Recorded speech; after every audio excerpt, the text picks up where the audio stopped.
मेहमानों को विदा कर अभी शैली ने दरवाजा लगाया ही था कि मनीष ने उसे बाहों में भर लिया और उसके गालों को चूमते हुए बोला, हैप्पी बर्थडे माई जान, थैंक यू सो मच।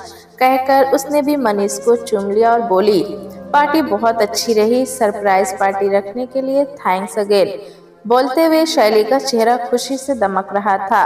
आज शैली का जन्मदिन था और उसकी सारी तैयारी मनीष ने अपने हाथों से की थी। केक बनाने से लेकर घर की सारी सजावट उसने खुद ही की थी। शैली को पता न चल जाए इसलिए वो सुबह से ही अपनी तबीयत खराब होने का बहाना कर ऑफिस नहीं गया ताकि पार्टी की तैयारियां कर सके। शाम को मनीष के लिए दवाइयां लेकर शैली थके हारे और बुझे मन से घर में दाखिल हुई थी कि अपने सिर पर फूलों की बारिश होते देख आश्चर्यचकित रह गई। कुछ समझ पाती इससे पहले ही हैप्पी बर्थडे डियर शैली कहकर जब दोस्तों ने उसे घेर लिया तो उसकी खुशी का ठिकाना न रहा। सब समझ गई वो कि मनीष की कोई तबीयत खराब नहीं थी, बल्कि उसने बहाना बनाया था ताकि उसके जन्मदिन की पार्टी की तैयारियां कर सके। अपने लिए मनीष के दिल में इतना प्यार देखकर शैली की आंखें भर आई। तुम मुझे इतना प्यार करते हो मनीष? मनीष के कंधे पर सिर रखकर शैली बोली, बहुत खुश नसीब हूँ मैं जो तुम जैसा साथी मिला मुझे। मेरी यही ख्वाहिश है कि हर जन्म में तुम मेरे साथी बनो और मेरी आखिरी सांस तुम्हारी बाहों में निकले। दोबारा ऐसी बात अपने मुंह से कभी मत निकालना शैली, तुम्हें मेरी कसम। उसके होठों पर उंगली रख मनीष बोला, तुम मेरी जिंदगी हो और जब तक मैं हूँ तुम्हें कुछ नहीं हो सकता, आई प्रॉमिस। कहकर उसने शैली को बाहों में कस लिया और वो भी अपने मनीष के सीने से लग गई और फिर दोनों एक दूसरे की बाहों में खो गए। धर्म, जाति, ऊंच नीच, अमीरी गरीबी, हर बंधन से आजाद इनका प्यार 4 वर्षों से हर दिन और गहरा होता जा रहा था। लैला मजनू, हीर रांझा से कम नहीं था इनका प्यार। दोनों दो बदन एक जान थे जैसे। आज से 4 साल पहले दोनों एक दोस्त की पार्टी में मिले थे। ये शहर और नौकरी दोनों के लिए नए थे, इसलिए इनके बीच अच्छी दोस्ती हो गई। एक दूसरे के विचार और व्यवहार से दोनों इतने प्रभावित हुए कि धीरे धीरे दोनों एक दूसरे के बहुत करीब आने लगे और ये करीबी कब आकर्षण में बदल गई उन्हें पता न चला। मनीष यहाँ 5 लड़कों के साथ रूम शेयरिंग में रहता था, वहीं शैली पीजी में रह रही थी, मगर दोनों को वहाँ रहना अच्छा नहीं लग रहा था। इसलिए विचार कर दोनों अपना अपना स्थान छोड़कर 2 कमरे के किराए का घर लेकर रहने लगे। एक तो घर जैसा माहौल मिलने लगा उन्हें और साथ में जीवन में नई खुशियां भी आ गई। अब रोज दोनों मिलजुल कर घर का काम निपटा कर ऑफिस निकल जाते और आते समय उधर से ही दूध, फल, सब्जी वगैरह खरीद कर ले आते। जो घर पहले आ जाता खाना वही बना लिया करता था। साथ रहने से इनके बीच प्यार पनपने लगा था और इस बात का अंदाजा उन्हें तब हुआ जब दोनों एक दूसरे के बगैर बेचैन हो उठते थे। अब जरा देर भी एक दूसरे के बिना रहना मुश्किल होने लगा था उन्हें। शैली जब कभी अपने मम्मी पापा के पास दिल्ली चली जाती कुछ दिनों के लिए तो मनीष का एक एक पल काटना मुश्किल हो जाता था। लगता कैसे भी करके शैली यहाँ आ जाए। कभी मजाक में भी शैली उसे छोड़कर चले जाने की बात कह देती तो वो आहत हो उठता और कहता, ऐसी बातें मत करो नहीं तो मैं मर जाऊंगा। तुम्हारे बगैर तो अब जीने को सोच भी नहीं सकता। और उसकी बात पर शैली खिलखिलाकर हंस पड़ती। मनीष के दिल में अपने लिए ढेर सारा प्यार देखकर शैली गदगद हो उठती थी, मगर हैरान वो तब रह जाती जब शादी के नाम से ही मनीष का मूड खराब हो जाता। कहता वो कि क्या उनके रिश्तों को शादी का नाम देना जरूरी है? पूरा जीवन ऐसे नहीं रह सकते साथ में दोनों? हाँ जरूरी है मनीष। उसका चेहरा अपनी तरफ करते हुए उस रोज शैली कहने लगी थी, हम जिस समाज में रहते हैं वहाँ रिश्तों को नाम देना बहुत जरूरी होता है। मनीष, ये बात तुम क्यों नहीं समझते? और मुझे ये बात समझ में नहीं आती कि जब हम दोनों एक दूसरे से प्यार करते हैं और 4 साल से पति पत्नी की तरह साथ रह रहे हैं, तो फिर इस रिश्ते को नाम क्यों नहीं दे सकते हम? बोलो, समस्या क्या है? समस्या कुछ नहीं है प्लीज, लेकिन ये सब बातें कर मेरा मूड मत खराब किया करो। और क्या तुम्हें मुझ पर भरोसा नहीं है? नहीं, ऐसी बात नहीं है, भरोसा नहीं है तुम पर, ऐसा मैंने कब कहा? पर मेरी बात भी तो समझो तुम। माँ पापा चाहते हैं अब मुझे शादी कर लेनी चाहिए। कल रात भी फोन पर माँ यही कह रही थी कि पापा को मेरी शादी की फिक्र सताने लगी है। वे चाहते हैं अब मैं अपनी गृहस्थी बसा लूं। और क्या गलत चाहते हैं वे? हर माँ बाप यही चाहते हैं कि वक्त के साथ उनके बच्चों की गृहस्थी बस जाए। मगर तुम क्यों नहीं समझती ये बात? बोलो ना, क्यों जब भी मैं शादी की बात करती हूँ तो या तो तुम बात बदल देते हो या मेरी ही ब्रेन वॉश कर देते हो, या समझा बुझा कर कि शादी और बच्चे के झंझट में क्यों फंसना जब जिंदगी आराम से बीत रही है तो। और मैं भी पागल तुम्हारी बातों में आ जाती हूँ, लेकिन अब मैं ऐसे लिव इन में नहीं रहना चाहती हूँ हमारे रिश्ते को भी नाम मिले। कितना बोलती हो तुम? शैली की बकबक से मनीष खींच उठा। तुम्हें क्या लगता है मैं उन लड़कों में से हूँ जो लड़कियों का फायदा उठाकर उन्हें छोड़ देते हैं? जानती हो ना मैं तुमसे कितना प्यार करता हूँ। फिर क्यों तुम हमेशा शादी की बात पर आकर अटक जाती हो? ये क्या मुसीबत है? शादी जैसे रिश्तों में बंध कर ही प्यार का सबूत दिया जा सकता है क्या? दुनिया में कितने ऐसे कपल हैं जो आराम से बिना शादी किए रह रहे हैं, तो तुम क्यों बार बार शादी की रट लगाए हुई हो? हाँ, रट लगाए हुई हूँ, क्योंकि मुझे अपने पेरेंट्स को जवाब देना है। उस दिन शैली ने ठान लिया था कि वो मनीष से पूछ कर ही रहेगी कि वो उससे शादी करना चाहता भी है या नहीं, या यूं ही उसके साथ। मेरे माँ बाप ने किसी चीज पर रोक टोक नहीं लगाई आज तक, यहाँ तक कि जीवन साथी चुनने का भी अधिकार दिया था मुझे। तो क्या मेरा फर्ज नहीं बनता कि मैं उनकी बात मानूं? माँ बाप चाहते हैं कि अब हमें शादी कर लेनी चाहिए, तो क्या गलत है मनीष? मैं भी चाहती हूँ कि अब हमें शादी कर लेनी चाहिए, लेकिन तुम क्यों मना कर रहे हो? ये बात मुझे समझ नहीं आ रही है। कहीं ऐसा तो नहीं कि तुम शादी करना ही नहीं चाहते और मेरे साथ बस टाइम पास कर रहे हो? शैली को लगने लगा था कि कहीं मनीष का प्यार भी उन लड़कों जैसा तो नहीं है जो सिर्फ लड़कियों के शरीर से प्यार करते हैं और शादी अपने माँ बाप की मर्जी से। मनीष, मुझे आज जवाब चाहिए। बात अधूरी छोड़ शैली ने लंबी सांस ली और मन को शांत करने की नाकाम कोशिश करने लगी, मगर मन काफी उथल पुथल हो रहा था। वो जानना चाहती थी कि आखिर क्यों शादी के नाम से ही मनीष के तेवर बदल जाते हैं, मगर मनीष ने उसकी बातों का कोई जवाब न दिया और कमरे में चला गया। कुछ देर बाद शैली भी कमरे में आई, लेकिन उसे देख मनीष ने करवट बदल ली। दोनों बेड के अलग अलग छोर पर लेटे रहे। ना तो मनीष ने और ना ही शैली ने एक दूसरे से कोई बात की। कई बार सोचा मनीष ने उसे अपनी बाहों में भर कर चूम ले, खूब प्यार करे, मगर फिर वही सवाल कि तुम शादी क्यों नहीं करना चाहते हो? बोलो ना, जवाब दो। लेकिन क्या जवाब दे वो और कैसे? शैली, सुनो ना। हौले से उसके कंधे पर हाथ रखकर मनीष ने कुछ बोलना चाहा, मगर उसने अपने आप को समेट लिया और दूर छिटक गई। पूरी रात दोनों दीवार की तरफ मुंह किए सोए रहे। सुबह भी शैली ने मनीष से कोई बात नहीं की और ऑफिस के लिए निकल गई। शाम को भी उसने मनीष से कोई बात नहीं की और फिर रात दोनों की वैसे ही गुजरी। आज हफ्ता हो गया था दोनों को एक दूसरे से बात किए। जब भी मनीष बात करने की कोशिश करता, शैली कमरे का दरवाजा लगा लेती या घर से बाहर निकल जाती।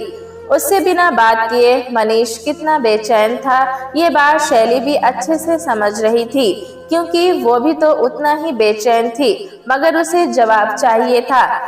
कभी मन होता उसका शैली को सब कुछ सच सच बता दे, लेकिन फिर इस डर से अपना मुंह सील लेता कि कहीं सच जानने के बाद शैली उसे छोड़कर चली न जाए। शैली की बढ़ती बेरुखी अब उससे सहन नहीं हो पा रही थी, इसलिए उसने सोच लिया कि वो सारा सच शैली को बता देगा। अब वो उसे और अंधेरे में नहीं रखेगा। क्या बताओगे कि तुम पहले से ही शादीशुदा और एक बच्चे के पिता हो और वो तुम्हें माफ कर देगी? मनीष के दिल से आवाज आई तो वो चौंक पड़ा। तुम्हें क्या लगता है वो तुम्हारे शादीशुदा और एक बच्चे के पिता होने की बात सुनकर भी तुम्हारे साथ रहेगी? कभी नहीं। इसलिए जैसा चल रहा है चलने दो, उसे कुछ भी बताने की कोई जरूरत नहीं है। और कल को अगर ये बात उसे कहीं और से पता चल गई कि मनीष पहले से ही शादीशुदा और एक बच्चे का बाप है, तो उसे कितना बुरा लगेगा। दिल टूट नहीं जाएगा उसका। दिल के दूसरी तरफ से आवाज आई, नहीं मनीष, तुम बता दो शैली को कि तुम पहले से ही शादीशुदा हो, मगर ये शादी तुम्हारी मर्जी के खिलाफ हुई थी। अगर वो तुमसे सच्चा प्यार करती है तो वो तुम्हारी मजबूरी जरूर समझेगी। एक बार दिल कुछ और कहता तो दूसरी बार कुछ और। दोनों बातें सुनकर मनीष को लगा उसका दिमाग फट जाएगा, लेकिन फिर मनीष ने फैसला कर लिया कि वो शैली को सब कुछ सच सच बता देगा, नहीं छिपाएगा कुछ भी। ये सोचकर वो सोने की कोशिश करने लगा, पर नींद ही नहीं आ रही थी। एक अजीब सी बेचैनी हो रही थी दिल में, जैसे कुछ घटना घटने वाली हो। सालों पहले का एक एक दृश्य आज उसकी आंखों के सामने फिल्म की रील की तरह गुजरने लगा था। मनीष का घर गुजरात के एक छोटे से गांव मधापुर में है, जहां उसके माता पिता, बूढ़े दादा और चाचा चाची सब साथ में रहते हैं। एक बड़ा परिवार है उसका। ये लोग पहले उतने पैसे वाले नहीं थे, लेकिन फिर बाद में मनीष के पिता नरेंद्र और उसके भाई ने अपनी मेहनत से अच्छी संपत्ति बना ली थी। गांव में बड़ी कोठी बन गई, एक दुकान से कई दुकान हो गई, जिनमें 100 से ज्यादा लोग काम करते हैं। गांव में उनकी शान शौकत सबसे अलग है। घर में किसी बात की कोई कमी नहीं थी सिवाय एक वंश के। बेटे की आस में जब नरेंद्र की 3 बेटियां पैदा हो गई तो वे आहत हो उठे, क्योंकि इतना धन संपत्ति संभालने वाला भी तो कोई होना चाहिए ना। इसलिए बेटे के लिए उन्होंने कई कर्म कांड करवाए, तब जाकर उनके घर बेटा पैदा हुआ, जिसका नाम उन्होंने मनीष रखा। बेटे के जन्म पर पूरे गांव में मिठाई बंटवाई गई, पंडितों को दिल खोलकर दान दक्षिणा दी गई, खूब जश्न मना। खुशी का ठिकाना न था नरेंद्र का कि वे बेटे के बाप बन चुके हैं, वरना तो आज तक वे अपने आप को निर्वंश ही समझ रहे थे।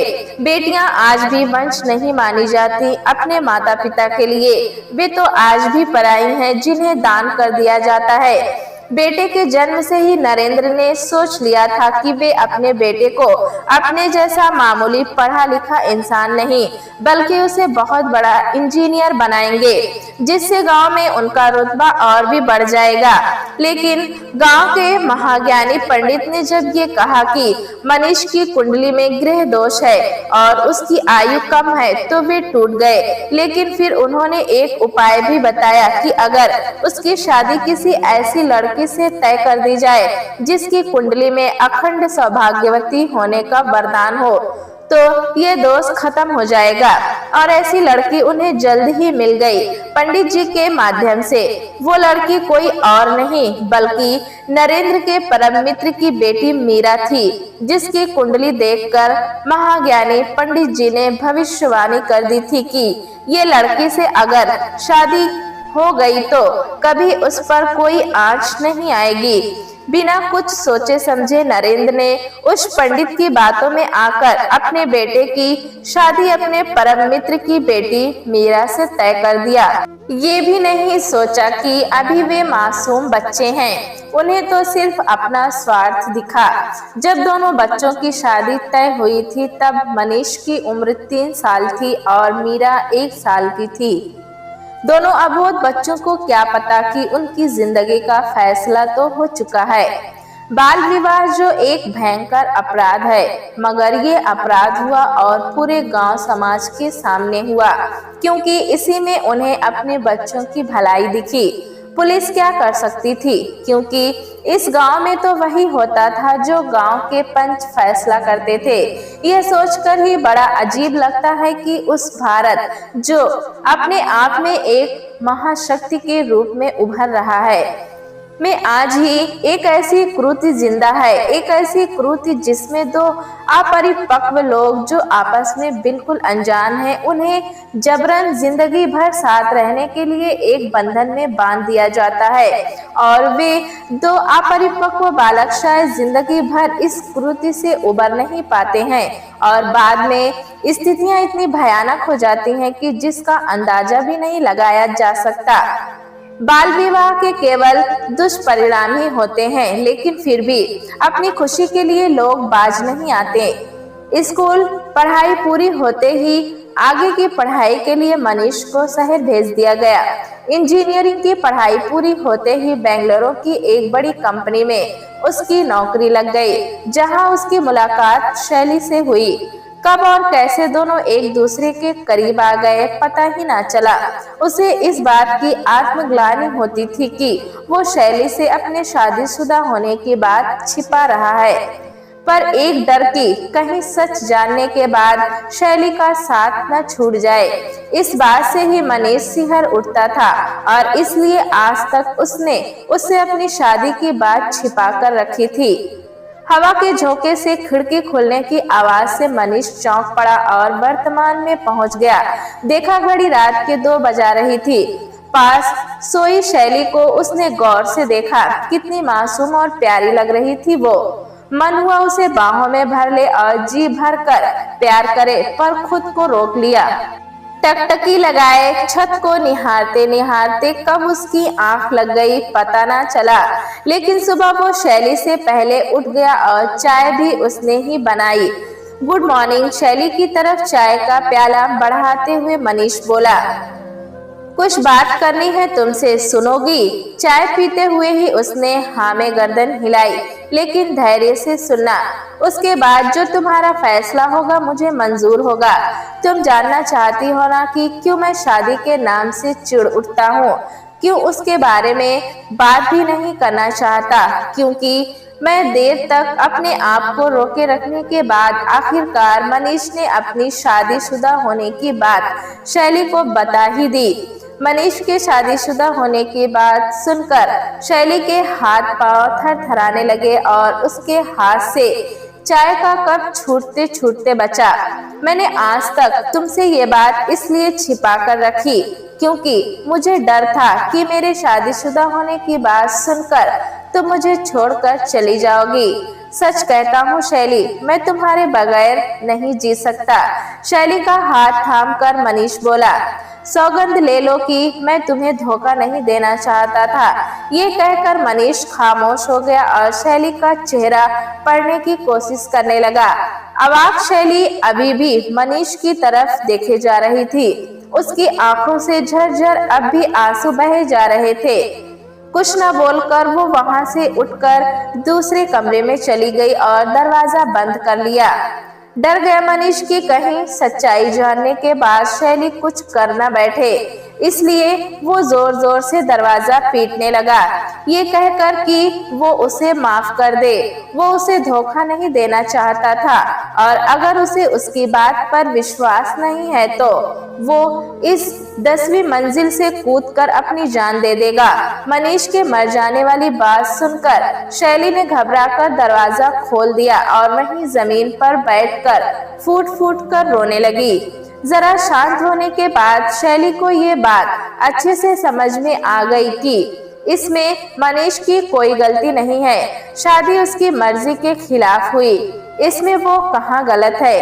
गलत तो उसके माता पिता हैं जो बचपन में ही उन्होंने उन्हें विवाह बंधन में बांध दिया। लेकिन इस बात से भी इनकार नहीं किया जा सकता कि मनीष एक शादीशुदा इंसान है और उस पर पहला हक उसकी पत्नी मीरा का है, उसका नहीं।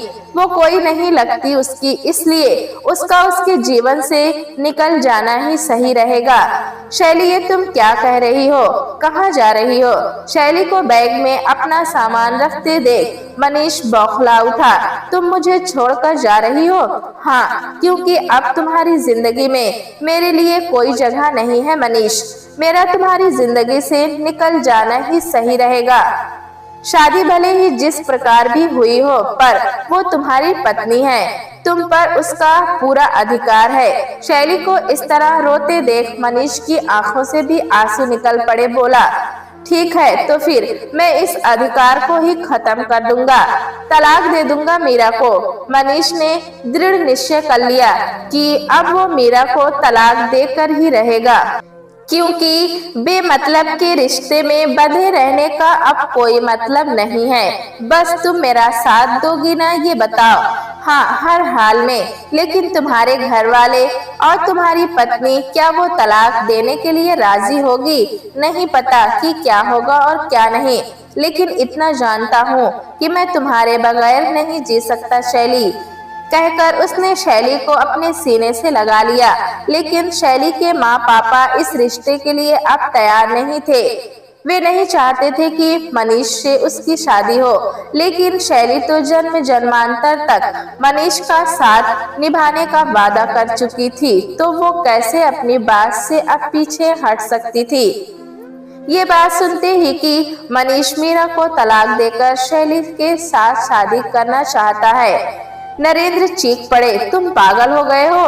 लगता है तुम्हारा दिमाग खराब हो गया है। अरे शादी ब्याह कोई गुड्डे गुड़ियों का खेल नहीं, जो जब चाहा तोड़ दिया, जब चाहा जोड़ दिया।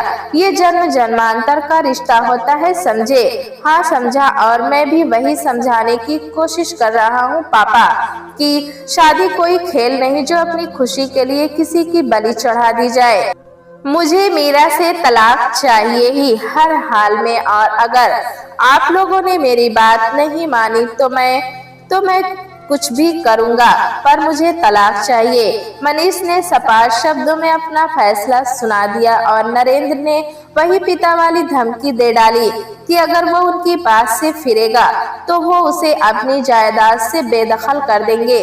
नहीं चाहिए मुझे आपकी ये धन संपत्ति और कोठी, मुझे मेरी आजादी चाहिए, वो दे दीजिए बस। लेकिन नरेंद्र उसकी बात सुनने को भी तैयार न थे। मीरा को भी उसने कितना समझाया कि जिस रिश्ते में प्यार ही नहीं, उसमें बंधे रहने का क्या मतलब? तलाक के बाद वो भी तो अपनी जिंदगी अपनी तरह से जी सकेगी। रही बेटे की बात, तो वो उसकी जिम्मेदारी लेने को तैयार है, लेकिन मीरा मनीष को तलाक देने के लिए हरगिज तैयार न थी। उसका कहना था, मेरा पति सिर्फ मेरा है, लेकिन ये शब्द भी मीरा के नहीं थे। ये सारे शब्द तो उसके दबंग पिता और भाइयों के थे, जो उसे जैसा करने को बोल रहे थे वो वही किए जा रही थी। इतना ही नहीं, गांव के 2-4 दबंग लोगों के साथ उसका भाई मनीष के घर भी पहुंच गया और धमका गया कि अगर उसने मीरा को तलाक देने की सोची भी तो उनसे बुरा कोई नहीं होगा। ये शादी नहीं बल्कि एक सौदा था जो दोनों परिवारों ने मिलकर किया था, और इसमें दलाल बना था वो पंडित जिसने मीरा के पिता के कहने पर मनीष की झूठी कुंडली बनवाई थी, और फिर अपनी बेटी की भी, क्योंकि उसकी नजर मनीष के पिता की दौलत पर जो थी, वो शुरू से ही चाहता था कि किसी तरह उसकी बेटी की शादी नरेंद्र के बेटे से हो जाए और उसकी अनपढ़ बेटी पूरी जिंदगी राज करे। गांव समाज के लोग भी मनीष के इस फैसले के खिलाफ हो गए थे। उनका कहना था कि शादीशुदा होते हुए भी मनीष कैसे किसी लड़की के साथ वहां रह सकता है, वो भी विजातीय लड़की के साथ। वो तो इस गांव की नाक कटवाने पर तुला है। हम ऐसा हरगिज नहीं होने देंगे। उसकी भलाई इसी में है कि वो अपनी पत्नी व बेटे के पास लौट आए। माता पिता, परिवार, गांव, समाज सब मनीष और शैली के प्यार के दुश्मन बन गए थे। मीरा अब सास ससुर का घर छोड़कर अपने मायके में रहने लगी थी। वो अपने बेटे से भी किसी को मिलने न देती थी। नरेंद्र चाहते थे अगर बेटा अपनी मर्जी करना ही चाहता है तो कम से कम कुछ जमीन जगह और पैसे बहू और पोते के नाम कर दे, ताकि बाद में उनका जीवन अच्छे से बीत सके। पर इसके लिए भी वे लोग तैयार नहीं थे। उनका कहना था कि अपने बेटों को बुलाओ यहाँ, नहीं तो मीरा और उसके बेटे को वहाँ पहुँचा देंगे, फिर कैसे नहीं रखेगा हम भी देखते हैं। अब तो मनीष और शैली के पास धमकी भरे फोन भी आने लगे थे। मीरा का भाई फोन कर उसे जान से मारने की धमकी देता, कहता वो मनीष की जिंदगी से निकल जाए, नहीं तो कहीं मुंह दिखाने के काबिल न रह जाएगी। शैली के माता पिता को भी धमकियां मिलने लगी थी कि समझा ले अपनी औलाद को, नहीं तो बिना औलाद के ही रह जाएंगे। ऐसी धमकी सुनकर कांप उठते थे वे, क्योंकि एक शैली ही तो उनका सहारा थी। रोज रोज की धमकी भरे फोन और परिवार की तरफ से जिल्लत भरी बातें सुन सुनकर मनीष अब तनाव में रहने लगा था। शैली भी बस रोती रहती थी। एक छोटी सी आहट सुनकर भी दोनों डर जाते, ऐसी स्थिति हो गई थी उनकी। ऑफिस जाने आने में भी अब शैली को डर लगने लगा था। हरदम उसे डरा सहमा देख मनीष खुद को गुनहगार समझने लगा था। उसे लग रहा था वो ये सब उसकी वजह से हो रहा है, लेकिन दोनों अब अपना कदम पीछे नहीं करना चाहते थे। इसलिए मनीष एक बार गांव जाकर सबको समझाना चाहता था। अगर समझे तो ठीक, वरना एक अंतिम फैसला लेगा वो, ये सोच लिया था उसने। मनीष और शैली को साथ देखकर गांव वालों के तेवर चढ़ गए।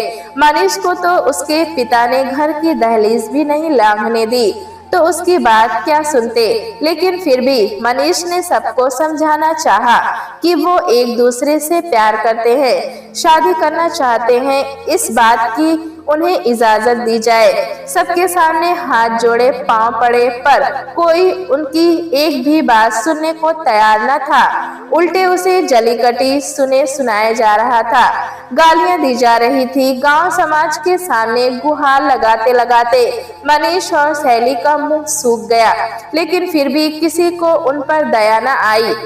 समझ गया मनीष की कि ये लोग पत्थर दिल इंसान हैं, नहीं समझेंगे उनकी बात। इसलिए अब एक अंतिम फैसला लेना जरूरी है। सामने दुकान में पड़ी मिट्टी के तेल की बोतल उठाकर दोनों ने अपने शरीर पर उधेल लिया। गांव वालों को तो अब भी यही लगा कि दोनों नाटक कर रहे हैं अपनी बात मनवाने के लिए, मगर जब मनीष और शैली ने अपने शरीर में आग लगा ली तो लोग अवाक रह गए कि ये क्या हो गया।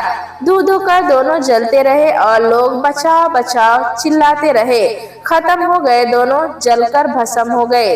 एक प्यार का दुखद अंत हो गया।